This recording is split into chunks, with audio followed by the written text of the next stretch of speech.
서방님, 도대체 얼마나 새길래 마누라가 도망갔다는 거야? 새벽 2시 형 집 거실에서 형수님이 술잔을 내려놓으며 물었습니다.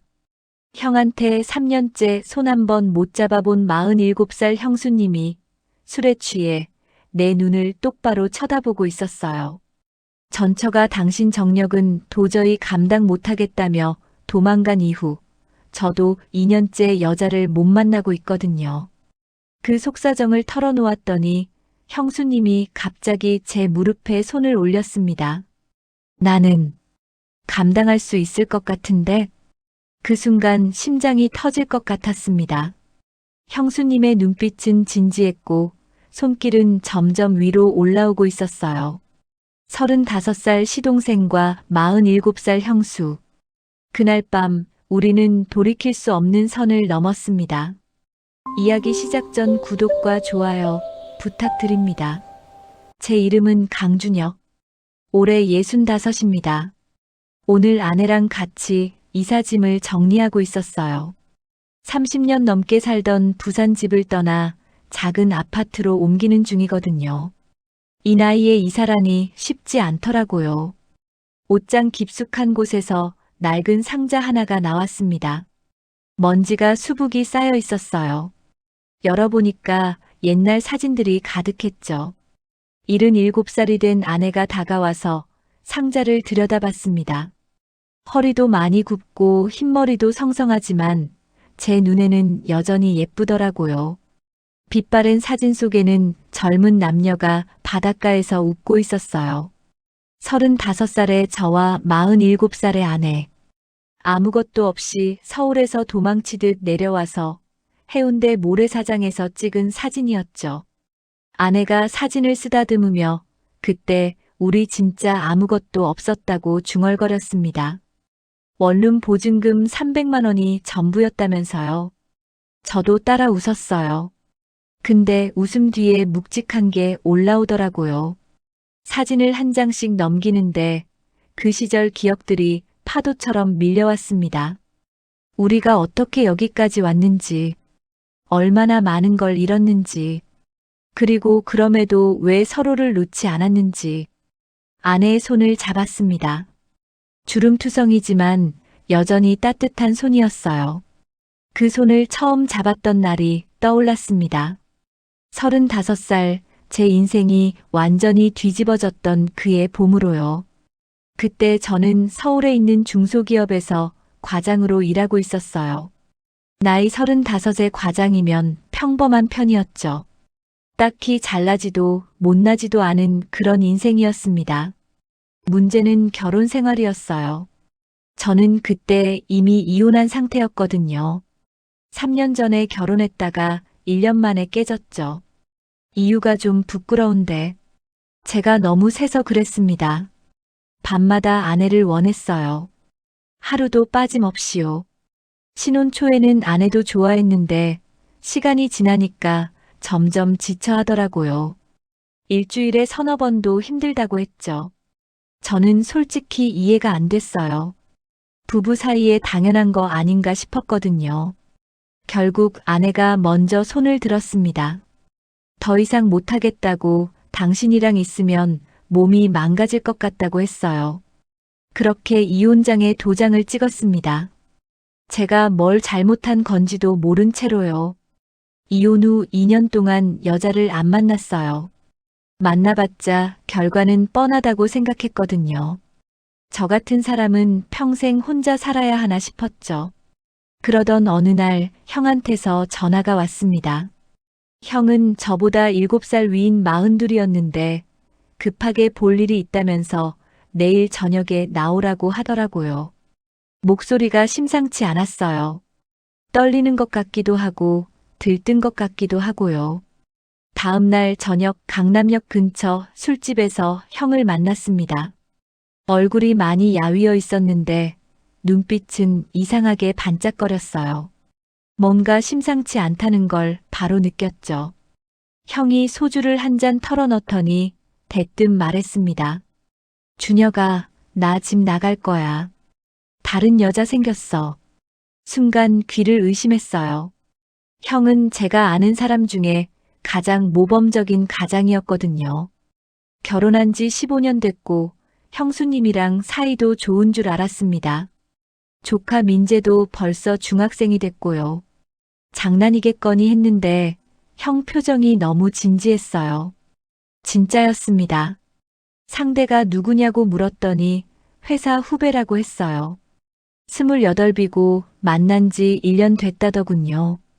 저는 할 말을 잃었습니다. 형이 1년 동안 바람을 피우고 있었다니 전혀 눈치를 못 챘거든요. 형수님은 아직 모른다고 했어요. 이번 주말에 말하고 나가겠다면서요. 제발 다시 생각해보라고 민재는 어떡하고 형수님은 어떡하냐고 붙잡았지만 소용없었습니다. 그 여자 아니면 못 산다는 말만 반복하더라고요. 그 주말 형은 정말로 형수님한테 모든 걸 털어놓고 짐을 싸서 나갔습니다. 형수님이 얼마나 무너졌을지 눈에 선했어요. 열흘쯤 지났을 때 어머니한테서 전화가 왔습니다. 이번 주말에 형수네 좀 가보라는 거였어요. 형수님이 밥도 못 먹고 회사도 못 나가고 있다더라고요. 민재 학교 상담도 못 간다면서요. 형이 저 지랄을 해놨으니 동생인 내가 좀 챙겨야 한다고 하셨습니다. 어머니 말씀을 거절할 수가 없었어요. 솔직히 저도 형한테 화가 나 있었거든요. 그 주말 서울 목동에 있는 형 집으로 갔습니다. 초인종을 눌렀는데 한참이 지나도 인기척이 없었어요. 다시 누르려는데 그때서야 문이 열리더라고요. 형수님이 나왔는데 제가 아는 형수님이 아니었습니다. 얼굴이 푹 꺼져 있었고 눈은 충혈되어 있었어요. 평소에는 늘 단정하게 차려입던 분이 구겨진 추리닝 차림이었죠. 머리도 며칠째 안 감은 것 같았고요. 형수님은 힘없이 웃으며 문을 열어줬습니다. 집 안에 들어서니까 더 심각했어요. 싱크대에 그릇이 산더미처럼 쌓여 있었고 거실에는 빨래가 널브러져 있었죠. 공기도 텁텁했습니다. 괜찮다고 그냥 정신이 좀 없어서 그렇다고 형수님이 말했지만 괜찮은 게 아니라는 거 누가 봐도 알 수 있었어요.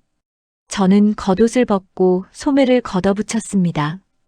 그러지 않아도 된다는 형수님 말을 뒤로 하고 설거지부터 시작했어요. 그릇을 닦는 동안 형수님은 소파에 앉아서 멍하니 저를 바라보고 있었습니다. 눈에 초점이 없더라고요. 마치 영혼이 빠져나간 사람처럼요. 설거지를 끝내고 빨래도 개고 바닥도 닦았습니다. 냉장고를 열어보니 텅 비어 있었어요. 밖에 나가서 장도 봐왔죠. 해질 무렵이 돼서야 집이 좀 정돈됐습니다. 저는 가방을 챙기며 이만 가보겠다고 인사했어요. 그때 형수님이 갑자기 제 손목을 잡았습니다. 힘이 없는 손이었지만 놓지 않으려는 게 느껴졌어요. 서방님 잠깐만. 밥이라도 먹고 가. 그 목소리가 너무 떨리더라고요. 저는 차마 뿌리칠 수가 없었습니다. 그날 저녁 형수님이랑 마주 앉아 라면을 끓여 먹었어요. 형수님은 몇 젓가락 뜨더니 숟가락을 놓았습니다. 고개를 숙이고 있는데 눈물이 뚝뚝 떨어지더라고요. 저는 뭐라고 위로해야 할지 몰라서 그냥 묵묵히 옆에 있었습니다. 형수님이 손등으로 눈물을 닦으며 중얼거렸어요. 자기가 진짜 바보 같다고. 15년을 같이 살았는데 남편이 1년 동안 바람 피운 줄도 몰랐다고요. 형수님 잘못이 아니라고 형이 나쁜 거라고 말했지만 형수님은 고개를 저었습니다. 자꾸 자기 잘못인 것 같다고 뭘 잘못했나 부족했나 그 생각만 든다면서요. 형수님의 어깨가 떨렸습니다. 그 모습이 너무 안쓰러웠어요. 그날 밤 늦게까지 형수님 곁에 있다가 집으로 돌아왔습니다. 그게 시작이었어요. 그때는 정말 몰랐습니다. 형수님을 도우러 간 그 집이 제 인생을 완전히 뒤집어 놓을 줄은요. 그날 이후로 저는 일주일에 두세 번씩 형 집에 들렀습니다. 처음엔 어머니 심부름이었어요. 형수님 좀 챙겨라. 민재 학원비 좀 전해줘라. 뭐 이런 거였죠. 근데 가다 보니까 자연스럽게 발길이 향하더라고요. 형수님은 천천히 일상을 회복해 가고 있었습니다. 다시 회사에 나가기 시작했고 밥도 조금씩 드시게 됐어요. 하지만 밤이 되면 무너지더라고요. 제가 저녁 때쯤 가면 거실에 혼자 앉아서 술을 마시고 계실 때가 많았습니다. 어느 금요일 저녁이었어요. 퇴근하고 형 집에 들렀는데 형수님이 소파에서 소주를 마시고 계셨습니다. 벌써 반 병이 비어 있었어요. 눈이 충혈되어 있었고 볼에는 눈물 자국이 남아 있더라고요. 형수님, 또 혼자 드세요? 서방님 왔어? 앉아. 저는 형수님 옆에 앉았습니다. 형수님이 제 앞에 빈잔을 놓고 소주를 따라줬어요. 한동안 아무 말 없이 술만 마셨죠. 창밖으로 어둠이 내려앉고 있었습니다. 형수님이 먼저 입을 열었어요. 서방님, 나 요즘 밤이 너무 무서워. 무섭다뇨? 혼자 있으면 자꾸 생각이 나. 내가 뭘 잘못했나? 어디서부터 틀어진 건가? 그 생각만 빙빙 돌아. 형수님의 목소리가 떨렸습니다. 저는 뭐라고 해야 할지 몰라서 그냥 듣고만 있었어요. 형수님이 소주잔을 비우더니 한숨을 푹 쉬었습니다. 그러고는 갑자기 웃었어요. 근데 그 웃음이 너무 쓸쓸해 보였죠. 웃긴 게 뭔지 알아? 그 사람이랑 15년을 살았는데 마지막 3년은 손도 안 잡았어. 저는 깜짝 놀랐습니다. 형이 그 정도로 형수님한테 무심했는지 몰랐거든요. 진짜요? 응. 같은 침대에서 자면서 등 돌리고 잤어. 내가 먼저 손 뻗으면 피하고. 처음엔 피곤해서 그런가 했는데 1년이 지나고 2년이 지나니까 알겠더라. 아, 이 사람이 나한테 관심이 없구나. 형수님이 또 술을 따랐습니다. 손이 떨리고 있었어요. 여자로서 얼마나 비참한지 알아? 남편한테 거부당하는 기분이. 내가 못생겨서 그런가, 늙어서 그런가, 매일 거울 보면서 자책했어. 저는 가슴이 먹먹해졌습니다. 형수님이 그런 세월을 보내고 있었을 줄 몰랐거든요. 형수님 잘못 아니에요. 형이 문제인 거지. 그래도 자꾸 내 탓인 것 같아서. 형수님의 눈에 눈물이 고였습니다. 저도 모르게 손을 뻗어 형수님 어깨를 감쌌어요. 형수님이 제품에 기대며 울기 시작했습니다. 한참을 그렇게 있었어요. 형수님의 따뜻한 체온이 느껴졌고 머리카락에서 샴푸 냄새가 났습니다. 심장이 이상하게 뛰기 시작하더라고요. 잠깐, 내가 지금 뭘 느끼는 거지? 정신을 차리고 몸을 때려 했습니다. 그때 형수님이 고개를 들었어요. 눈물에 젖은 눈이 저를 똑바로 쳐다보고 있었습니다. 가까이서 보니까 형수님 눈이 정말 예쁘더라고요. 순간 심장이 쿵 내려앉았어요. 47살이라고는 믿기지 않았습니다. 형수님은 분명 나이가 있었지만 피부도 하얗고 이목구비도 또렷했거든요. 지금껏 왜 몰랐을까 싶을 정도로 형수님이 예뻐 보였습니다. 미쳤나.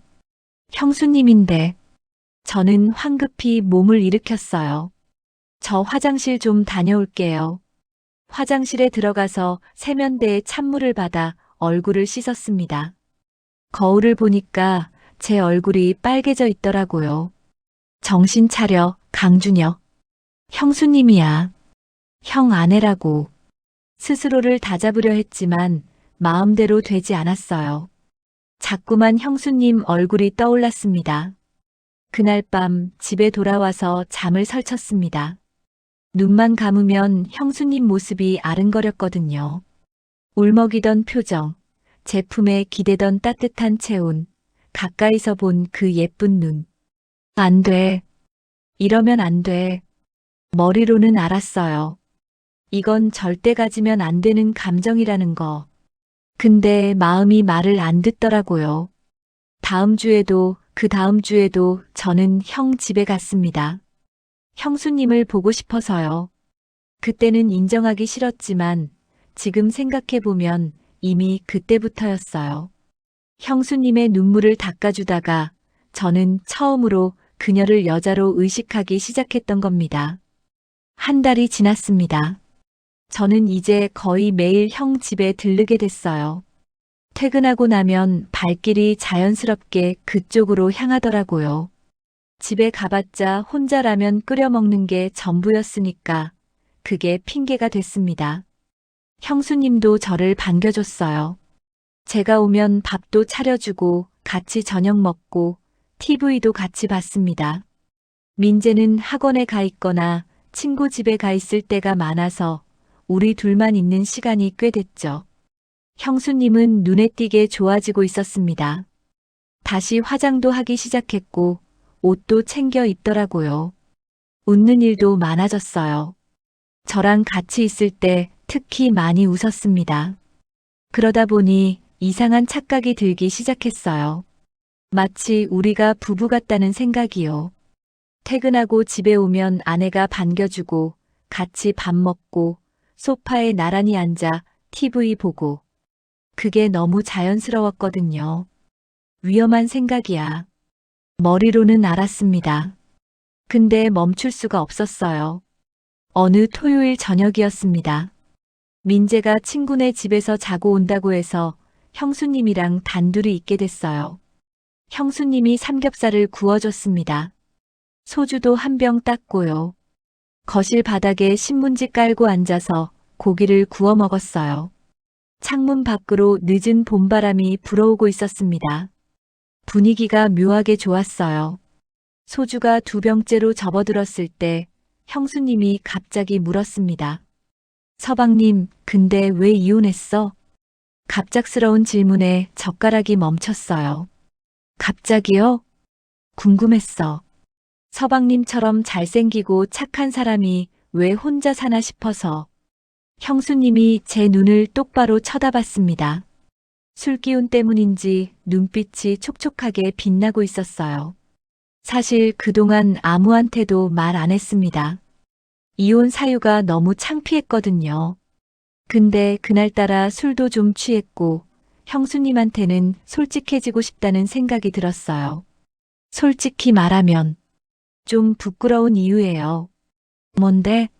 설마 바람 피웠어? 아니요, 그건 아니고. 저는 소주를 한 잔 털어넣고 말했습니다. 제가 너무 세서요. 형수님이 눈을 동그랗게 떴어요. 세다니? 뭐가? 그러니까 그게 어떻게 설명해야 할지 몰라서 머뭇거렸습니다. 형수님이 고개를 갸웃거리더니 순간 뭔가 알아챈 표정을 지었어요. 설마 그쪽이 세다는 거야? 저는 고개를 끄덕였습니다. 얼굴이 화끈거렸어요. 네. 밤마다 원했거든요. 하루도 안 빠지고요. 신혼 초엔 괜찮았는데 시간이 지나니까 아내가 지쳐하더라고요. 결국 못 버티고 떠났어요.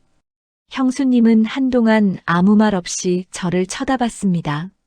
뭔가 복잡한 표정이었어요. 판단하는 것 같기도 하고 이해하려는 것 같기도 하고요. 민망해서 고개를 숙였습니다. 괜히 말했나 싶었어요. 그때 형수님이 푸하고 웃었습니다. 미안, 웃으면 안 되는데. 아니요, 웃어도 돼요. 저도 좀 황당한 이유라는 거 알아요. 아니, 그게 아니라. 형수님이 웃음을 멈추고 저를 쳐다봤습니다. 눈빛이 달라져 있었어요. 뭐랄까, 호기심 같은 게 묻어 있었죠. 서방님 마누라가 바보였네. 그걸 왜 싫어해? 네, 농담이야. 형수님이 다시 웃었습니다. 근데 눈은 안 웃고 있었어요. 술기운 때문인지 볼이 발그레했고 뭔가 다른 생각을 하는 것 같았습니다. 저는 갑자기 심장이 빠르게 뛰기 시작했어요. 분위기가 이상하게 흘러가고 있다는 걸 느꼈거든요. 저 형수님, 저 이만 가볼게요. 벌써? 아직 이른데. 내일 약속이 있어서. 거짓말이었습니다. 내일 아무 약속도 없었어요. 그냥 이 분위기가 위험하다는 게 느껴져서 도망치고 싶었던 거예요. 일어서려는데 형수님이 제 손을 잡았습니다. 잠깐만. 저는 멈췄어요.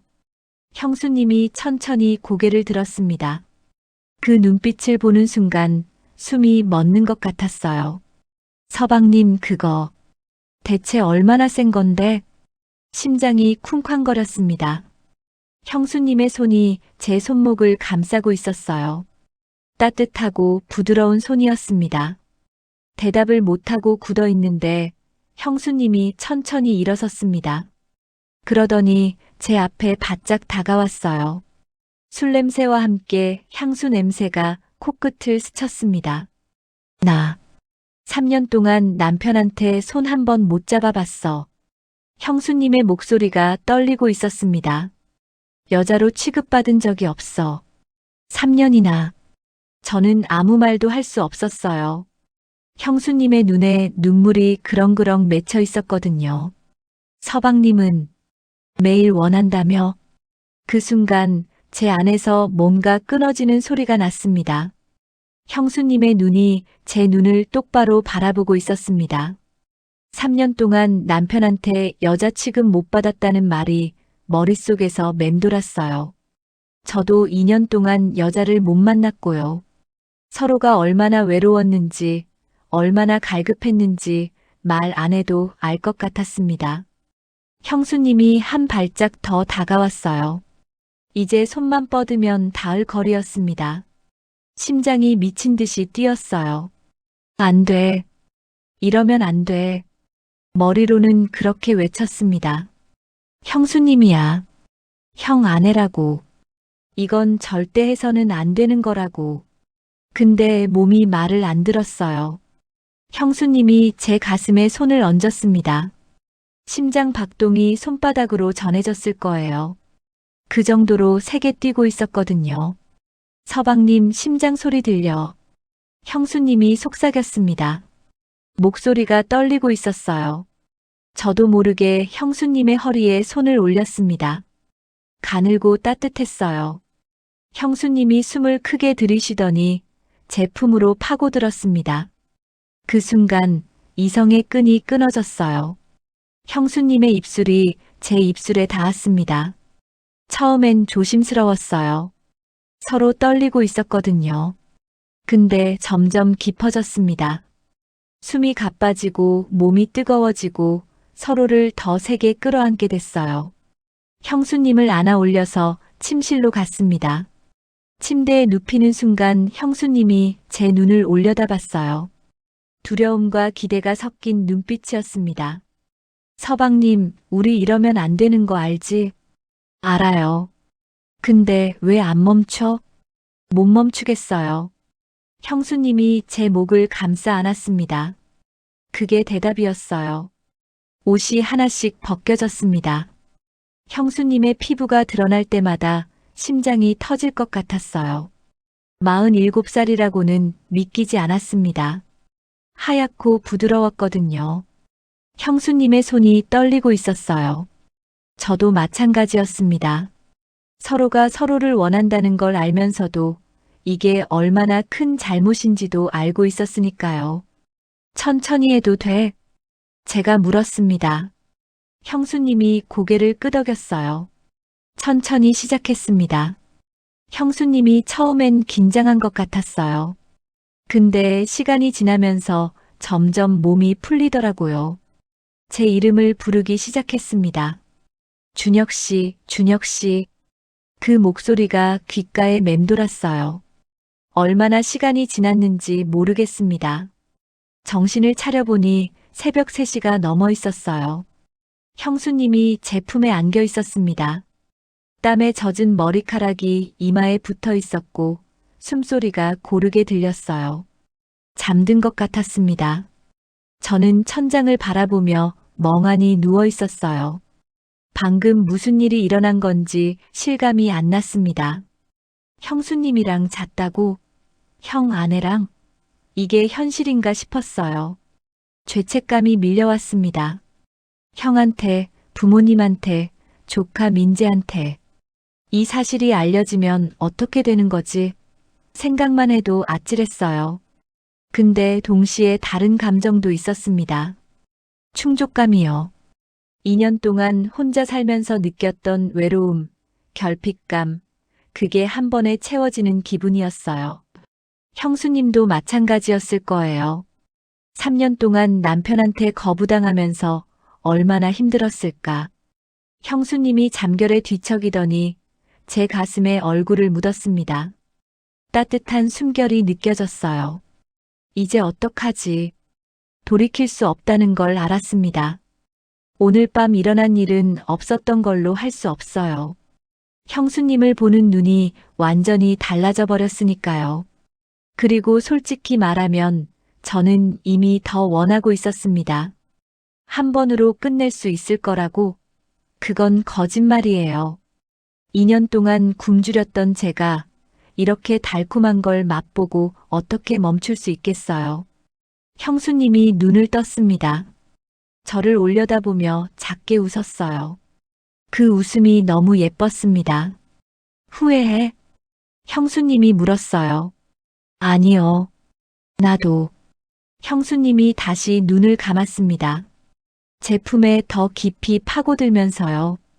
우리는 아무 말 없이 서로를 안고 있었습니다. 창밖으로 동이 트기 시작했어요. 새로운 하루가 밝아오고 있었지만 우리에게는 어둠이 시작된 거였죠. 우리가 점점 더 깊은 수렁으로 빠져들고 있다는 것, 그때는 미처 몰랐습니다. 그날 이후로 우리는 멈출 수 없었습니다.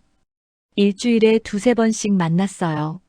민재가 학원 가는 시간, 친구 집에서 자는 날, 그런 틈을 노렸죠. 형수님 집에서 만날 때도 있었고, 가끔은 외진 모텔을 찾기도 했습니다. 처음엔 그냥 육체적인 끌림이라고 생각했어요. 서로 외로웠고, 굶주려 있었고, 그래서 이끌린 거라고요. 시간이 지나면 정리될 거라고 믿었습니다. 근데 아니었어요. 만나면 만날수록 형수님이 좋아졌습니다. 같이 밥 먹고 얘기하고 웃고 그런 평범한 시간들이 행복했어요. 형수님 생각이 안 나는 날이 없었습니다. 회사에서 일하다가도 문득 형수님 얼굴이 떠올랐고 밤에 잠들기 전에도 형수님 목소리가 들리는 것 같았죠. 이건 단순한 욕망이 아니었어요. 사랑이었습니다. 형수님도 마찬가지였던 것 같아요. 저를 볼 때마다 눈이 반짝거렸고 헤어질 때면 아쉬운 표정을 지었거든요. 손잡고 걸을 때 꼭 쥐는 힘이 점점 세졌습니다. 어느 날 형수님이 말했어요. 준혁 씨, 나 요즘 무서워. 뭐가요?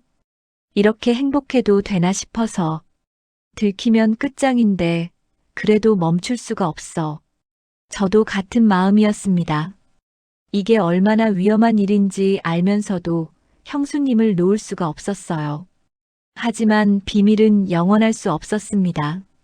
아슬아슬한 순간들이 있었어요. 한 번은 형수님 집에서 같이 있는데 민재가 갑자기 일찍 들어온 적이 있었습니다. 저는 급하게 옷을 챙겨서 베란다로 숨었어요. 심장이 터질 것 같았죠. 민재가 방에 들어가고 나서야 몰래 빠져나올 수 있었습니다. 또 한 번은 어머니한테서 전화가 왔어요. 요즘 형수네 자주 가냐고 물으시더라고요. 동네 사람이 제 차를 자주 본다고 했대요. 저는 대충 회사 일 때문에 근처에 갈 일이 있다고 둘러댔습니다. 어머니가 믿었는지는 모르겠어요. 그리고 형은 그 여자랑 살림을 차리고 연락이 뜸해졌어요. 가끔 부모님한테 안부 전화만 했죠. 형수님한테는 이혼 서류 보내겠다는 말만 하고 나타나지 않았습니다. 저는 형이 원망스러웠어요. 이렇게 좋은 사람을 버리고 어떻게 갈 수 있는 건지. 근데 동시에 고마웠습니다. 형이 떠났기 때문에 저한테 기회가 온 거니까요. 그런 생각을 하는 제가 싫었어요. 형 아내를 뺏고 있으면서 형을 원망하다니. 얼마나 뻔뻔한 거야. 그래도 멈출 수 없었습니다. 2달쯤 지났을 때 형수님이 조심스럽게 말했어요. 준혁 씨, 우리 앞으로 어떻게 될까? 저는 대답하지 못했습니다. 어떻게 될지 저도 몰랐거든요.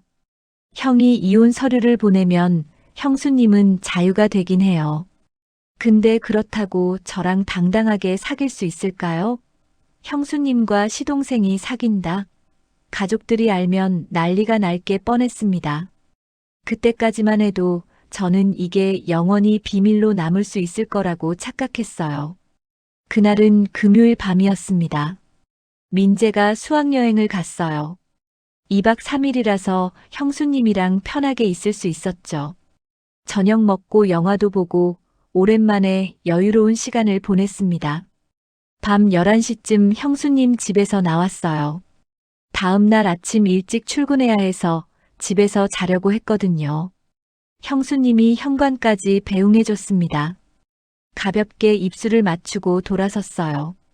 주차장으로 걸어가는데 이상한 느낌이 들었습니다. 누가 보고 있는 것 같은 느낌이요. 뒤를 돌아봤지만 아무도 없었어요.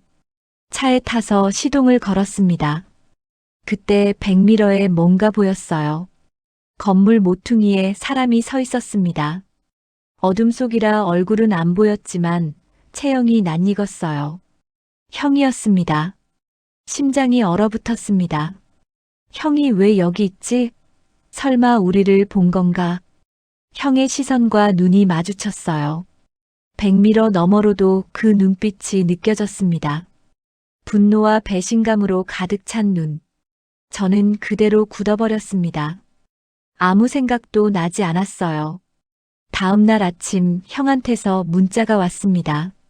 내일 아버지 집에서 보자. 할 얘기가 있다. 손이 떨렸습니다. 이제 진짜 끝이구나 싶었어요. 발걸음이 천근만근이었어요. 어젯밤 형이 본 게 뭔지, 얼마나 알고 있는지 알 수 없었거든요. 최악의 상황을 상상하면서 현관문을 열었습니다. 거실에 온 가족이 모여 있었어요. 아버지, 어머니, 그리고 형. 형수님은 없었습니다. 형이 소파에 앉아 있었어요. 저를 보자마자 눈빛이 싸늘하게 변했습니다. 아버지는 무표정했고 어머니는 뭔가 불안한 표정이었어요. 앉아라. 아버지가 말했습니다. 저는 형 맞은편에 앉았어요. 심장이 미친 듯이 뛰었습니다. 한동안 침묵이 흘렀어요. 형이 먼저 입을 열었습니다. 야, 강준혁. 형의 목소리가 낮게 깔렸어요. 분노를 억누르고 있다는 게 느껴졌습니다. 어젯밤에 미영이네 집에서 나오는 거 봤어. 11시 넘어서. 뭐 하고 나온 거야? 심장이 철렁 내려앉았습니다. 역시 봤구나. 그게 형수님이 요즘 힘들어하셔서 가끔 들르는 거야. 가끔? 내가 알아봤어. 너 거의 매일 가더라. 형의 눈이 번뜩였습니다. 저는 아무 말도 못했어요. 그리고 어젯밤에 현관에서 뭐 했어? 내가 다 봤거든. 순간 머릿속이 하얘졌습니다. 형이 키스하는 걸 본 거였어요. 형, 그게... 닥쳐. 형이 벌떡 일어났습니다. 테이블 위에 있던 컵이 쓰러졌어요. 내 마누라를 내가 건드렸어? 내 동생이? 형, 진정하고 얘기 좀. 말이 끝나기도 전에 주먹이 날아왔습니다. 턱을 정통으로 맞았어요. 뒤로 넘어지면서 소파에 부딪혔습니다. 이계 자식아. 형이 달려들어서 멱살을 잡았어요. 주먹이 또 날아왔습니다. 한 대, 2대, 3대. 저는 맞으면서도 반격하지 않았어요. 때릴 자격이 없었거든요. 그만해. 아버지가 소리쳤습니다. 형이 멈췄어요. 숨을 거칠게 몰아쉬면서 저를 노려봤습니다. 형, 미안해. 미안하다고? 미안하면 다야? 형의 목소리가 갈라졌어요. 분노 뒤에 상처가 묻어 있었습니다. 내가 먼저 바람 피웠잖아. 형수님 버리고 나간 건 형이야. 그게 내가 내 마누라 건드려도 되는 이유가 돼? 저는 대답할 수 없었습니다. 형 말이 맞았거든요. 어머니가 울기 시작했어요. 아버지는 여전히 무표정했지만 눈빛이 차갑게 식어 있었습니다. 준혁아. 아버지가 입을 열었어요. 목소리에 감정이 없었습니다. 사실이냐? 네. 얼마나 됐냐? 2달쯤요. 어머니가 더 크게 울음을 터뜨렸습니다. 아버지가 한숨을 길게 내쉬었어요. 내 형이 잘못한 건 맞다. 바람 피운 건 용서 못할 짓이야. 근데 그렇다고 내가 형수를 건드려? 아버지, 저는. 닥쳐. 아버지의 목소리가 처음으로 높아졌습니다. 변명 듣고 싶지 않아. 넌 오늘부로 이 집에 발 들이지 마라. 아버지. 넌 내 자식 아니다. 그 말에 온몸이 얼어붙었습니다.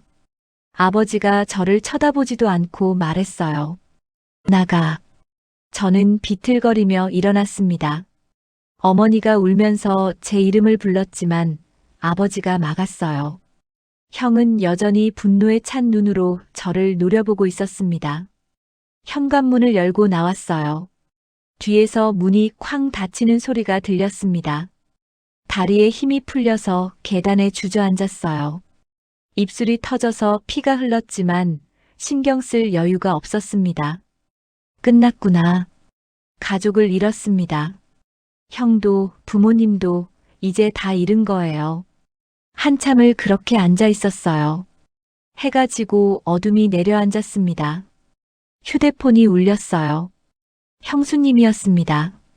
준혁 씨, 괜찮아? 무슨 일이야? 형수님. 목소리가 떨렸습니다. 다 들켰어요. 형이 알았어요. 전화기 너머로 형수님의 숨소리가 멈추는 게 느껴졌어요. 어떻게, 준혁 씨. 형수님도 울기 시작했습니다.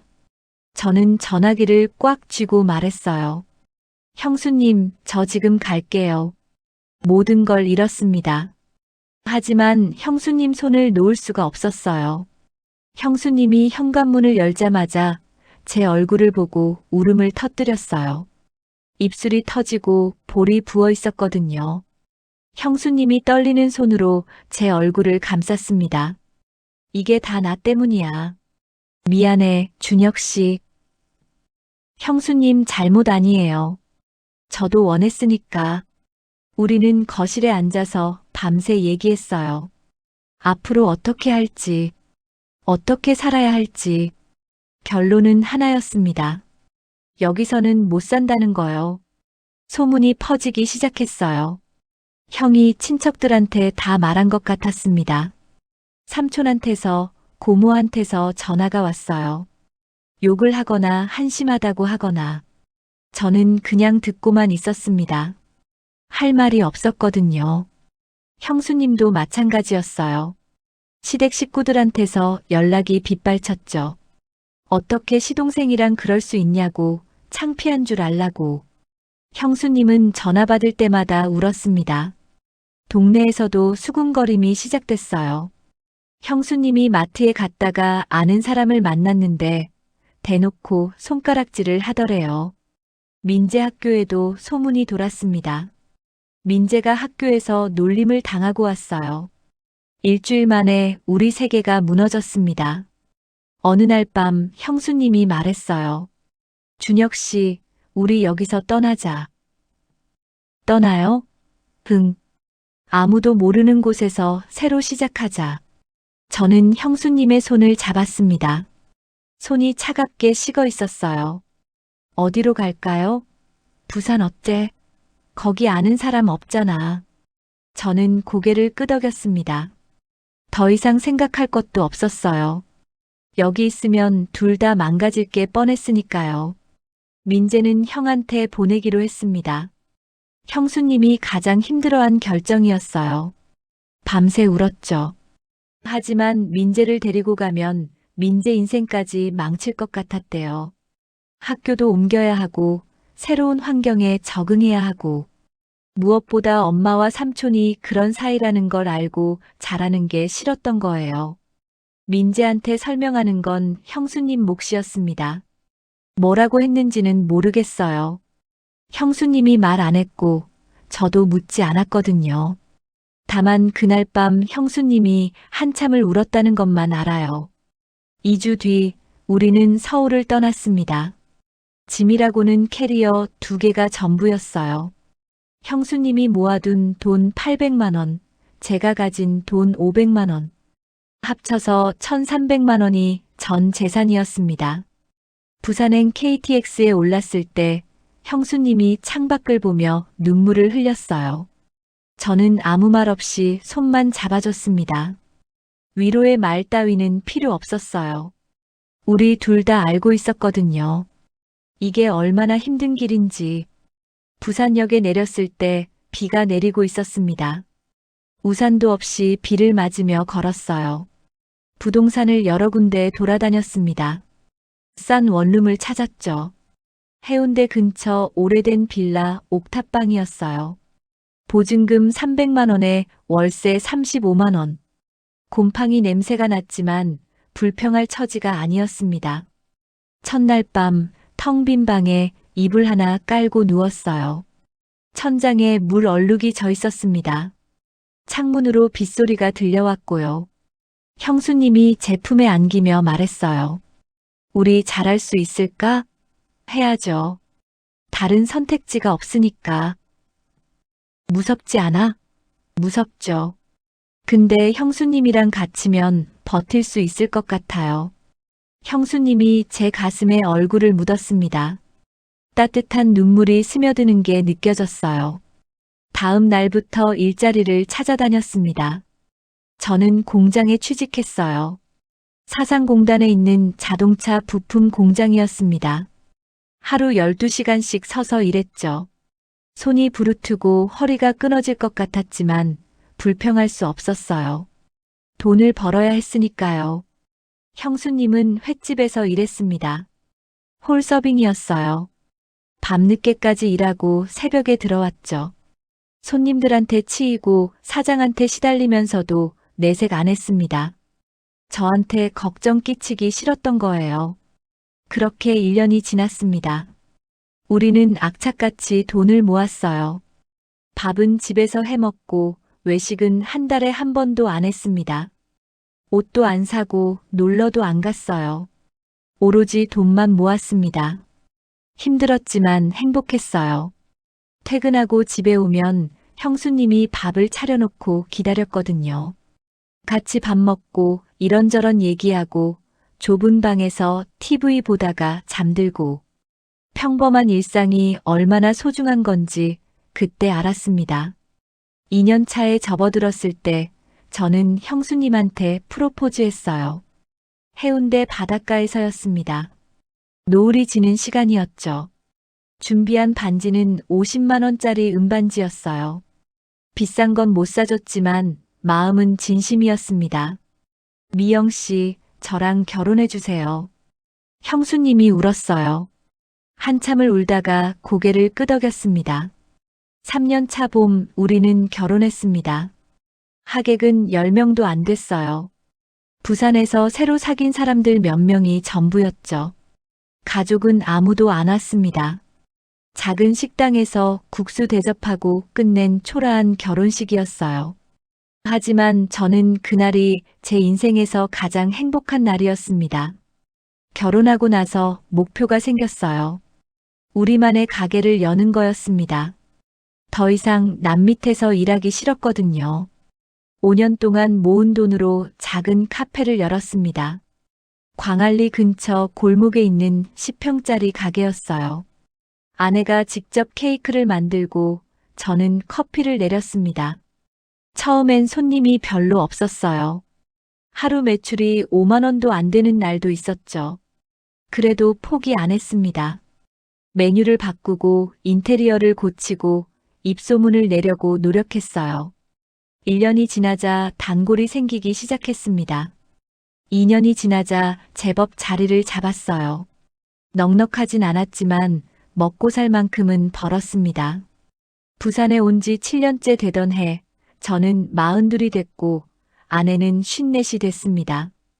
우리는 여전히 행복했어요. 모든 걸 잃고 맨바닥에서 시작했지만 서로가 있었기에 여기까지 올 수 있었습니다. 가끔 서울 생각이 났어요. 부모님은 어떻게 지내시나, 형은 잘 사나, 민재는 많이 컸겠지. 하지만 연락할 용기는 없었습니다.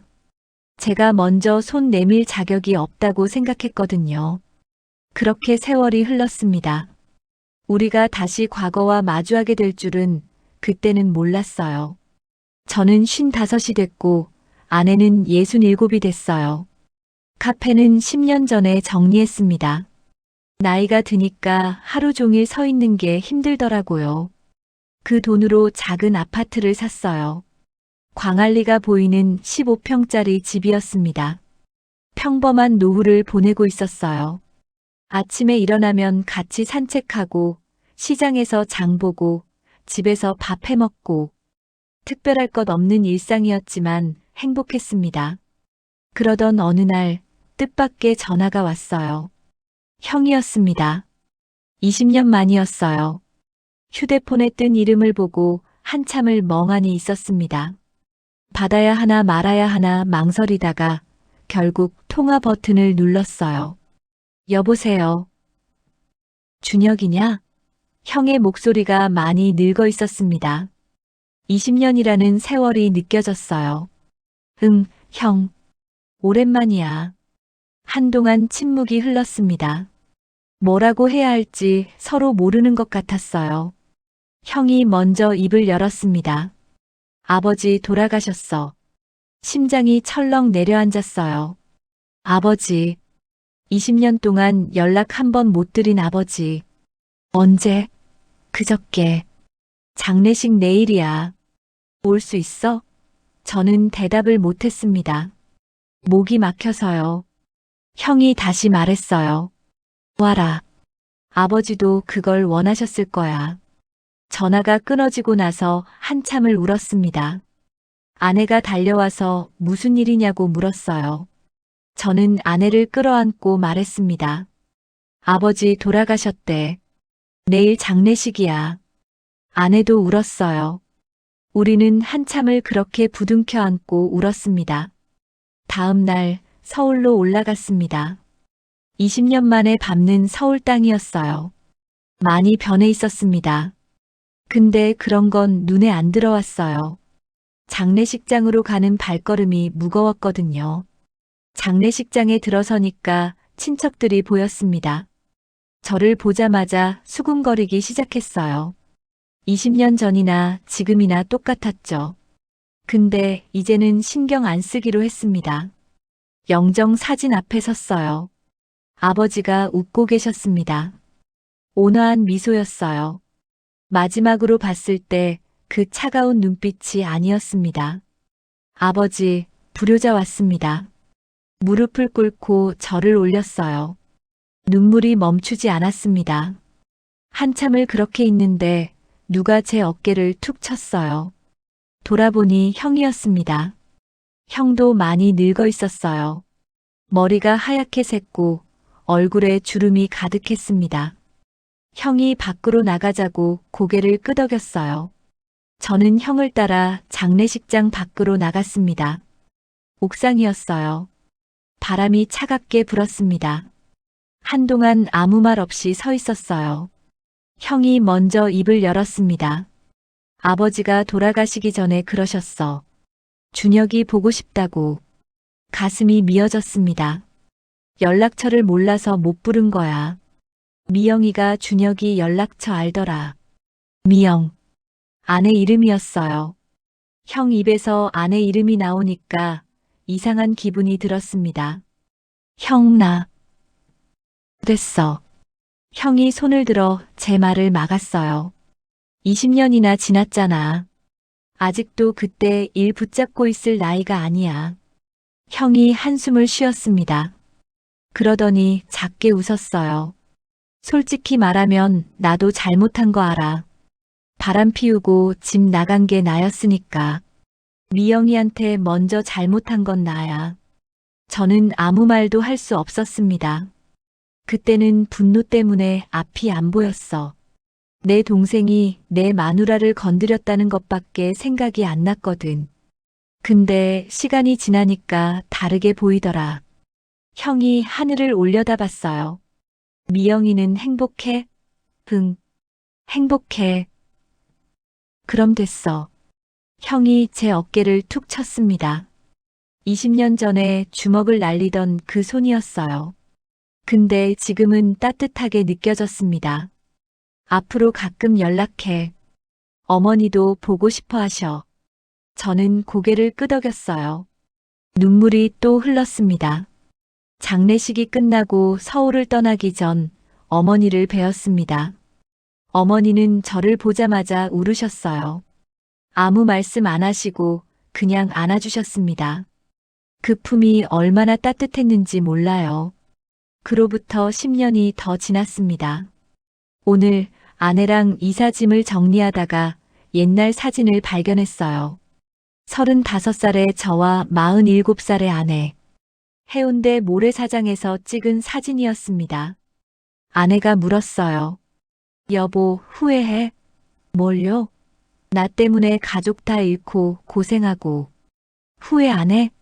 저는 아내의 손을 꼭 잡았습니다. 주름투성이지만 여전히 따뜻한 손이었어요. 단 한 번도 후회한 적 없어요. 진심이었습니다. 모든 걸 잃었지만 당신을 얻었으니까요. 세상이 손가락질해도 당신과 함께였으니까요. 맨바닥에서 시작했지만 당신 덕분에 여기까지 왔으니까요. 사람들은 말합니다. 우리 사랑이 잘못됐다고. 도덕적으로 용납할 수 없다고. 맞아요. 저도 알아요. 시동생이 형수와 사랑에 빠진 건 분명 잘못된 거예요. 하지만 진짜 사랑 앞에서 옳고 그름이 무슨 의미가 있을까요? 저는 그녀를 사랑했고 그녀도 저를 사랑했습니다. 그 마음 하나로 30년을 버텼어요. 앞으로 남은 시간도 그녀와 함께 할 겁니다. 후회요? 없습니다. 단 1초도요. 여러분, 제 이야기는 여기까지입니다. 돌이켜보면 파란만장한 인생이었어요. 형수님을 사랑했고 그 사랑 때문에 모든 걸 잃었죠. 하지만 끝까지 그녀 손을 놓지 않았습니다. 사랑에는 정해진 형태가 없어요. 나이 차이도 관계도 세상의 시선도 중요하지 않습니다. 두 사람이 진심으로 서로를 원한다면 그게 사랑이에요. 여러분도 사랑하는 사람이 있다면 꼭 붙잡으세요. 놓치면 평생 후회합니다. 여러분의 생각을 댓글로 남겨주세요. 영상이 마음에 드셨다면 구독과 좋아요 부탁드립니다. 주변에 비슷한 고민을 하시는 분이 계시다면 이 영상을 공유해주세요. 다음에도 더 좋은 이야기로 찾아뵙겠습니다. 시청해주셔서 감사합니다.